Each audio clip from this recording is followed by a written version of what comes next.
ఇక డీటెయిల్స్ చూస్తే జనార్దన్ రావు వీడియోపై జోగి రమేష్ స్పందించారు. నకిలీ మద్యం కేసులో ప్రభుత్వం కూరుకుపోయిందన్నారు జోగి రమేష్.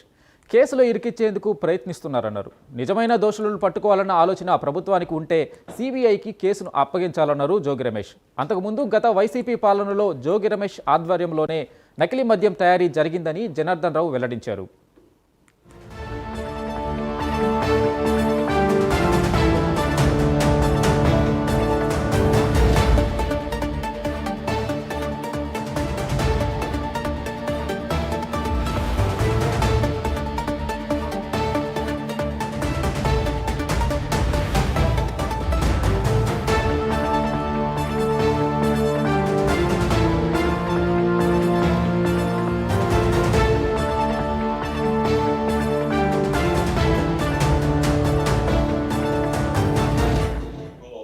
పీకల దాకా పోయిన చంద్రబాబు నాయుడు ప్రభుత్వం ఏం చేయాలో తెలియక దిక్కు తోచని పరిస్థితుల్లో ఎవరో ఒకరి మీద ఈ నెపం నెట్టేయాలా, ఎవరో ఒకరిని ఈ కేసులో ఇరికించాలా.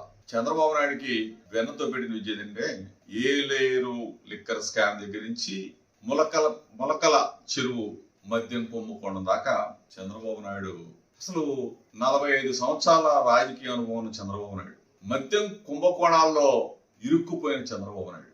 ఈరోజు చంద్రబాబు నాయుడు ఒకటి అడుగుతా ఉన్నా, నువ్వు సిట్ వేసావు అంటే చంద్రబాబు నాయుడు గుప్పెట్లో ఉన్న ఒక సిట్ అంటే ఏంటి? సిట్ అంటే సిట్టు, స్టాండ్ అంటే స్టాండ్, పడుకోమంటే పడుకుంటా, కూర్చోమంటే చంద్రబాబు నాయుడు గన నిజమైన దోషుల్ని పట్టుకోవాలన్న ఆలోచన గన ఉంటే నకిలీ మద్యం కుంభకోణాన్ని సిబిఐకి అప్పగించమని చెప్పేసి వైఎస్ఆర్ కాంగ్రెస్ పార్టీ తరఫున డిమాండ్ చేస్తాం. చంద్రబాబు నాయుడు ఏ విధంగా దిగజారాడంటే నకిలీ మద్యంతో పేద ప్రజల బ్రతుకులు చిదిమేసే స్థాయికి ఈ కూటమి ప్రభుత్వం దిగజారింది. ఎక్కడ చూసినా నకిలీ డిస్టిలరీలు, నకిలీ మందు తయారీ ఫ్యాక్టరీలు, నకిలీ మందు తయారు చేసే ఒక కుటీర పరిశ్రమ లాగా చంద్రబాబు నాయుడు తెలుగుదేశం పార్టీ ఈ వ్యవస్థను ఎంచుకుంది. నకిలీ మద్యం తయారు చేయటం, కుటీర పరిశ్రమ మొదలు పెట్టడం, అక్కడి నుంచి గాంధీ షాపులకి, బార్లకి, బెల్ట్ షాపుల ద్వారా ప్రతి గడపకి కూడా నకిలీ మద్యం. గ్రామాల్లో ఉన్న ప్రజలు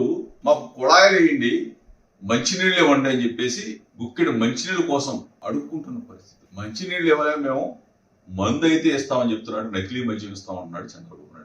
ఇంతగా దిగజారిపోయి చంద్రబాబు నాయుడు ప్రభుత్వం చేసే ఇటువంటి రోత ప్రక్రియ ప్రజలందరూ అసహించుకుంటాం. 16 నెలల కాలంలోనే చంద్రబాబు నాయుడు పోవాలా, జగన్ రావాలా అని చెప్పేసి జనమంతా కూడా, రాష్ట్రం మొత్తం కూడా అన్ని వర్గాల ప్రజలు, అక్క చెల్లెళ్ళు, రైతులు, బడుగు బలహీన వర్గాల ప్రజలు, ప్రతి ఒక్కళ్ళు కూడా జగన్ రావాలి, మళ్ళీ జగన్ మోహన్ రెడ్డి గారి పరిపాలనలో బ్రహ్మాండంగా ఆంధ్రప్రదేశ్ రాష్ట్రం ముందుకు వెళ్తుందని చెప్పేసి ప్రతి ఒక్కళ్ళు కూడా విశ్వసిస్తున్నారంటే చంద్రబాబు నాయుడు పరిపాలన ఎంత రోతగా ఉందో ఒకసారి రాష్ట్ర ప్రజలు గమనించమని, ఈ సిట్టు నీ వేసిన సిట్టుని తీసేసి ఎక్కడ పెట్టేసి నీకు విలువలుంటే, విశ్వసనీయత ఉంటే చంద్రబాబు నాయుడుకి ఒకటే చెప్తాను, సిబిఐ దర్యాప్తుని కోరమని చెప్పేసి మేము అడుగుతా ఉన్నాం, మేము డిమాండ్ చేస్తా ఉన్నాం. నువ్వు నిబద్ధత గల రాజకీయ నాయకుడు అయితే, నిబద్ధత గల ముఖ్యమంత్రి అయితే సిబిఐకి ఈ కేసును అప్పగించమని చెప్పేసి డిమాండ్ చేస్తాం. నకిలీ మద్యం కుంభకోణంలో పీకల దాకా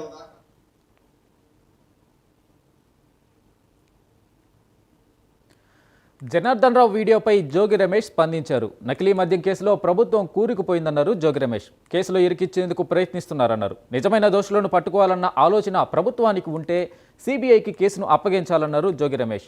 అంతకుముందు గత వైసీపీ పాలనలో జోగి రమేష్ ఆధ్వర్యంలోనే నకిలీ మద్యం తయారైందని జనార్దన్ రావు వెల్లడించారు.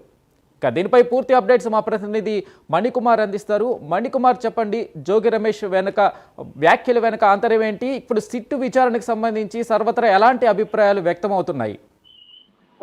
ఏపీలో నకిలీ మద్యం కేసు వ్యవహారం కొత్త మలుపులు తిరుగుతుందో తెలుస్తుంది. కేసుకు సంబంధించి అరెస్ట్ జనార్దన్ రావుకు సంబంధించినటువంటి ఒక వీడియో ఈ రోజు బయటకు వచ్చింది. అందులో ఆయన ఈ వ్యవహారం అంతా కూడా నకిలీ మద్యం వ్యవహారం అంతా కూడా తాము వైసీపీ మాజీ మంత్రి జోగి రమేష్ చెప్తేనే చేసాం, ఆయన ఆధ్వర్యంలో ఇదంతా కూడా నడుస్తుంది.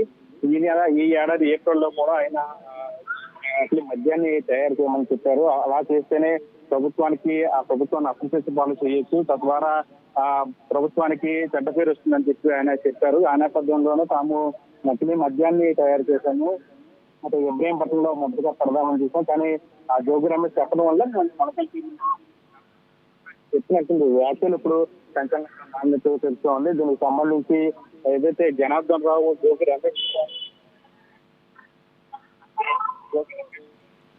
స్పందించారు. ఈ వ్యవహారం కూడా నకిలీ కేసులకు సంబంధించి కూడా పూర్తిగా కూడా ఇదంతా కూడా కూటమి ప్రభుత్వం చేస్తున్నటువంటి కుట్ర అంటూ కూడా ఆయన చెప్పుకుంటూ వస్తున్న పరిస్థితి. నకిలీ మద్యం తయారీ పైన ఆరోపణలపై ఆయన మీద వస్తున్న ఆరోపణలకి ఆయన కొద్దిసేపు స్పందించారు. నకిలీ మద్యం వ్యవహారంలో చంద్రబాబు ప్రభుత్వం పూర్తిగా పేకల దాకా మునిగిపోయిందంటూ కూడా ఆయన సంచలన వ్యాఖ్యలు చేశారు. దిక్కు తోచని స్థితిలో ఎవరొకరి మీద ఎవరొకరి